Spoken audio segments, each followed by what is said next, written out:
Bonjour, toujours en relation avec les émotions, eh bien je vais vous parler des peurs. Parce que quelque chose me dit que vous aussi vous êtes concerné par les peurs. Je m'appelle Laurence Luyetané, je suis auteure de plus de 13 livres en développement personnel et bien-être émotionnel.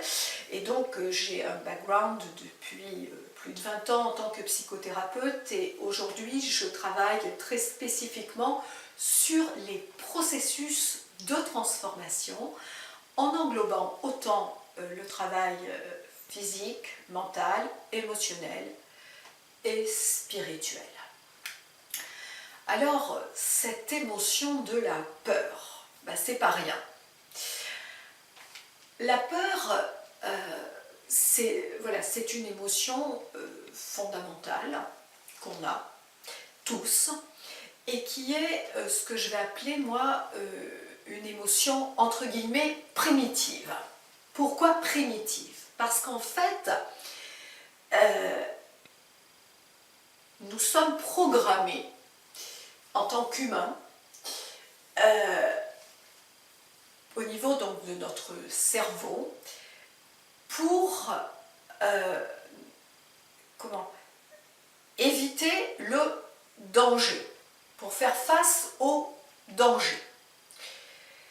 Alors le danger au jour d'aujourd'hui n'est pas le même que celui de nos ancêtres.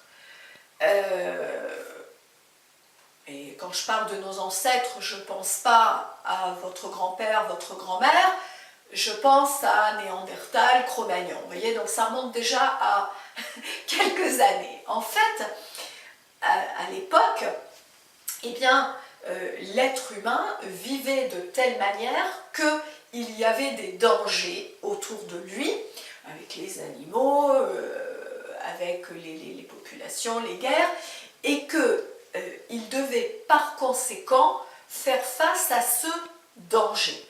Et ça, c'est au niveau du cerveau que ça se passe, où il y a une alerte et que des hormones sont donc sécrétées pour permettre deux choses, la lutte ou la fuite.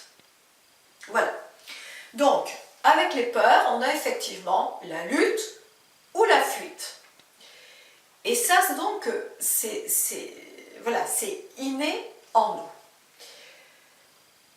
Alors vous allez me dire, oui, mais si mon cerveau, il est programmé, en fait, pour me maintenir en sécurité, comment est-ce que je fais aujourd'hui? Parce que bien évidemment qu'aujourd'hui, on ne va pas sortir, on n'est pas attaqué par des bestioles, etc. Donc si vous voulez, l'état de peur, il va prendre d'autres formes. En fait, nos peurs, à part effectivement des situations où on va être dans un danger réel, vous êtes sur l'autoroute, vous roulez à 130, vous avez un animal qui traverse, il y a une peur et là il y a tout un mécanisme qui se met en place pour vous permettre de faire face au danger. Et ça va extrêmement vite, l'information, vous n'avez pas le temps de la voir venir. Vous voyez, donc là, ça effectivement, les mécanismes, on va dire, de survie au niveau du cerveau, là ils sont réellement mis en place. En revanche, pour la plupart d'entre nous, quand on parle de peur, c'est pas de ça dont vous parlez. C'est pas de ça dont on parle. Ce qu'on va parler, c'est sortir de notre zone de confort. C'est oser aller vers ce qu'on sent, vers ce qu'on veut. Et là, à ce moment-là, on n'ose plus. On est bloqué. Et on est bloqué, pourquoi? Parce qu'on commence à imaginer plein de choses. C'est-à-dire qu'on va imaginer qu'on n'est pas à la hauteur, qu'on n'a pas les diplômes, qu'on n'a pas ci, qu'on n'a pas ça, qu'on est trop ceci, qu'on n'est pas assez cela. Et puis alors il y a aussi le regard de l'autre. Qu'est-ce que l'autre va penser qui fait que je ne vais pas oser? Et la peur, si vous voulez, c'est une émotion qui va nous ratatiner. Ce qui fait que plus on écoute nos peurs, c'est-à-dire que plus on fonctionne dans cette fameuse zone qu'on appelle la zone de confort, c'est-à-dire la zone où on se sent en sécurité, parce qu'effectivement, si jamais je fais ça, mon Dieu, qu'est-ce que l'autre va pouvoir penser? Donc je préfère ne pas le faire et je reste et je suis bien, je suis en sécurité. Alors que dès que je passe la frontière de ma peur, c'est-à-dire que je vais au-delà de mon danger imaginaire, waouh, là j'ai le cœur qui bat, je commence à avoir des nœuds à l'estomac et je commence à me faire tout un film, mon Dieu, il va penser ça, il va penser ça. Donc notre peur, elle est imaginaire et elle est en référence à notre voilà, l'éducation qu'on a pu avoir, à la manière dont on s'est construit, etc., avec notre histoire. Alors, comment est-ce qu'on fait avec ça? Eh bien, on apprend à faire face aux peurs. La peur, vous l'aurez toujours. Vous l'aurez toujours parce que physiologiquement, à partir du moment où vous allez sortir de votre zone de sécurité, il va y avoir cette alerte, poup, poup, poup, peur. Parce que la peur, elle a cette fonction, donc via le cerveau, de vous maintenir en sécurité, de vous protéger. Ok? Donc, c'est ce qu'on a vu au début, hein, quand je vous expliquais qu'en fait, notre cerveau était programmé pour nous maintenir en sécurité, pour nous protéger. Donc, la peur qu'on a face, quand l'homme des cavernes il sort de chez lui, il a cette peur parce qu'il voit le gros animal qui arrive.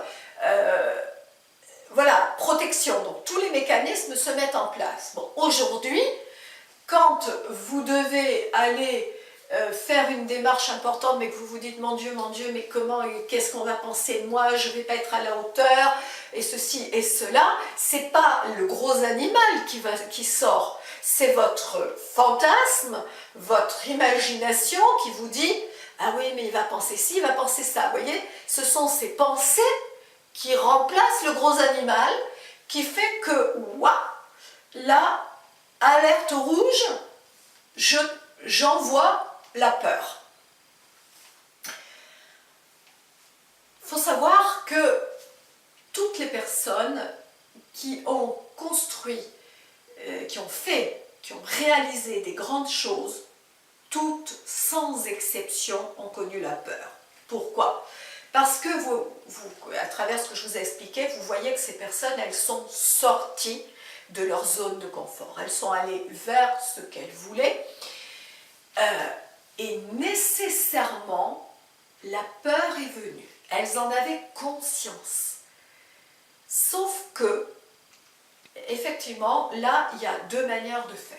Soit on reste sur place, on se dit « Oh, peur, alerte ! Si j'ai peur, c'est que ça ne doit pas se faire. » Non, c'est pas que ça ne doit pas se faire si tu as peur. Si tu as peur, c'est que tu es en train de sortir de ta zone de confort, tu es en train de franchir une limite. Et ça, c'est la bonne nouvelle. Et là, effectivement, tu as le choix. Soit je recule et je me dis stop, prudence, même si mon danger il est imaginaire. Ou alors, effectivement, je vais peut-être respirer un grand coup, je vais peut-être avoir des nœuds dans l'estomac, mais je continue à avancer. Et donc à ce moment-là, je sais que ma peur, elle est là, mais je la laisse derrière moi. Et à partir du moment où vous faites ça, je vous garantis, alors oui qu'effectivement vous allez avoir sûrement des nœuds à l'estomac, bon ok, voilà, mais que par contre, une fois que vous avez franchi ça, vous allez avoir grandi intérieurement. Il y a quelque chose qui va avoir grandi en vous. Jusqu'à la prochaine étape où vous allez encore rencontrer la grosse bête de votre imaginaire qui va sortir, qui va vous dire ah, attention, et vous ferez le même processus. Alors, si vous êtes intéressé au niveau de ce travail avec les peurs, vous pouvez également retrouver un pack de méditation spécifique que j'ai créé qui s'appelle « Se libérer de ses peurs et retrouver confiance ». Et c'est un pack de 3 méditations avec un petit e-book d'exercices. Donc tout ça est téléchargeable, où vous allez pouvoir travailler des exercices spécifiques pour vous permettre d'apprivoiser vos peurs dans les situations où effectivement vous sentez que la peur est plus forte et a tendance à vous tirer en arrière. Alors je vous rappelle mon site laurenceluyetanet.com.